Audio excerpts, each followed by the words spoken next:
Okay, all you do-it-yourself fixers. So here's the damage on the side that took the biggest brunt. It ripped out some wood. It ripped out a landing gear. The good thing is the spots that are glued onto the woodwork are all still straight, still roll. This is still good. I just had to replace the ball link that I had on there. And I've got the woodwork mostly. All I got to do is just kind of glue in this little piece and I can make a new one and pop it all in there fairly easily. So there is some fiberglass that I've got to get into position and do some super gluing, and then we'll do some reinforcing. This is the inside piece of that, and it is attached to the woodwork inside. So this will have to come out and get redone and rebuilt because it broke out when the landing gear actually folded in under itself. So not a huge deal as far as that goes, but you know, you can see there it was a solid hit on this side.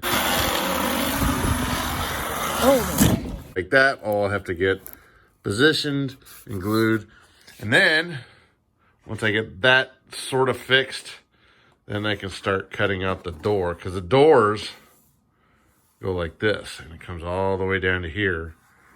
It comes across, but it's two doors. So this one goes up that way and this one actually comes down.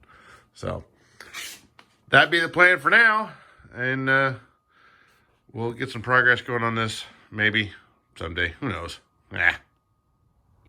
And I wanted to show you guys the difference between spending an hour or so, maybe total time, cutting an edge with a knife and a hot knife.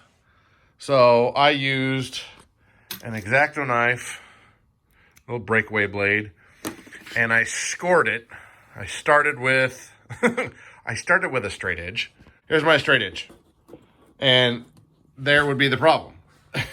Is I had to do like this top and then the bottom half, and to get the edge started straight. You score it and you score it and you score it and you score it, and then you go back and you score it and you score it and you score it some more.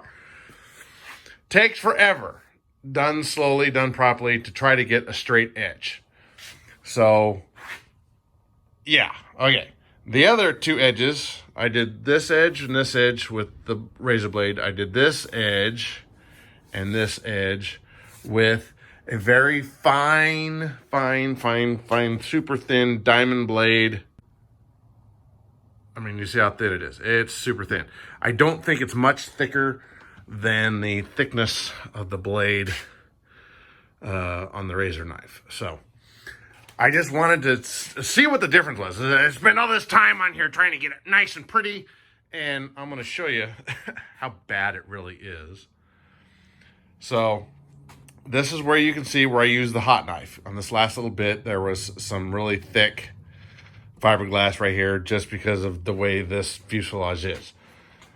And I go along and it's not straight because it scores and then goes on a different line, and then you get all these freaking hooks over, which is nothing. It's not, that's not in anything.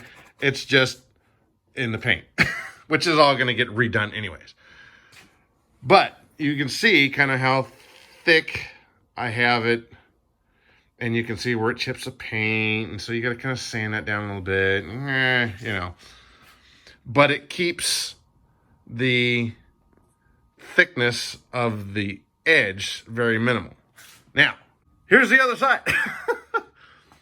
So you can see it's a little thicker, and you can see where I warbled the blade a little bit. I couldn't keep it straight, but it wasn't as bad. But it's a clean cut, and I just followed my line that I drew up in here, and it took all of 10 minutes to do that line, that line. If anybody ever wanted to figure out, what the differences is, you can see this one over time is just dirty. But you've got to realize that this is all going to get repainted. There's going to be edging and there's going to be some other stuff in here. But there is a difference. So, and you can kind of see, if I push that down, it gets right down in there. And, it's not perfectly straight. But, it's not perfectly straight on the line that I cut. So, how much time do you want to put into it? So, if you can find that super thin diamond blade, you can go through and do this real quick when you're going to do a door. Just do it really slow. I didn't do a real deep cut. This was a real deep cut because it kind of caught and went down all the way, the full thickness of the blade. If you are cutting along and you go, you get this little wide cut. So I try to keep the blade, just barely through the thickness of whatever you're cutting, fiberglass, whatever. There you go. There's a difference of cutting with a diamond blade and cutting with a razor blade. So, yeah. I wasn't impressed with either one, really. No, because I want to keep these things as thin as possible so I don't have to, do other stuff to get that gap to be down to nothing. And I'm going to make another cut across here. This will be the upper door. This will be the lower door.